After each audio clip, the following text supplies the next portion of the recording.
December 5th, 1999. Rambo the Jungle Cat. There is a notorious breeder of servals, jungle cats, and hybrids in Okeechobee, Florida, known as Sue Arnold. Former volunteers complained that you could smell her urine soaked home and cattery the minute you opened your car door at the street. Despite her reputation, she still breeds and sells more of these smaller cats than anyone else I know of, and from all accounts is never willing to refund or take a cat back. It was 12 years ago, but I am pretty sure that Rambo was born there. He was sold to another woman who gave him to her daughter, who planned to breed hybrid Chausie cats. That's when you cross a jungle cat with a domestic cat.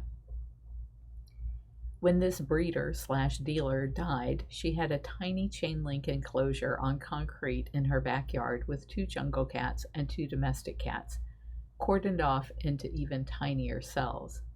The daughter of the woman who died was only 12 years old, and the internet had only been around for about 3 years when she found us online and called. She told me that she loved Rambo and Cha Cha, and that she was afraid they would end up back in some awful hybrid breeding scheme. She asked if we would come rescue Rambo and Cha Cha from such a fate. Who could turn down such an incredible young woman? When we arrived, catching Cha Cha was no easy feat. She about wore me out. I put the carrier in the van and turned around to go back to the jail cell they had called home. If I live to 100, I don't think I will ever forget what I saw next. This little girl was clutching Rambo to her chest, tears streaming down her cheeks, and she hurriedly carried him down the driveway toward me.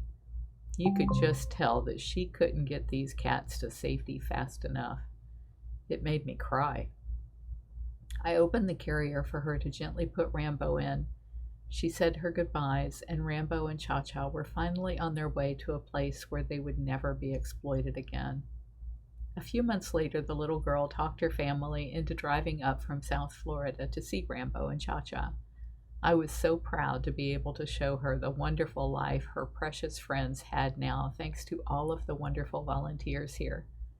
That little girl is 24 now, and I don't remember her name, but if she were to come visit again, she would be even more happy to know that Rambo has had such a long, happy, healthy life here at Big Cat Rescue. The story was actually written in 2011 to the volunteers, but was placed here because it was the day that Rambo arrived.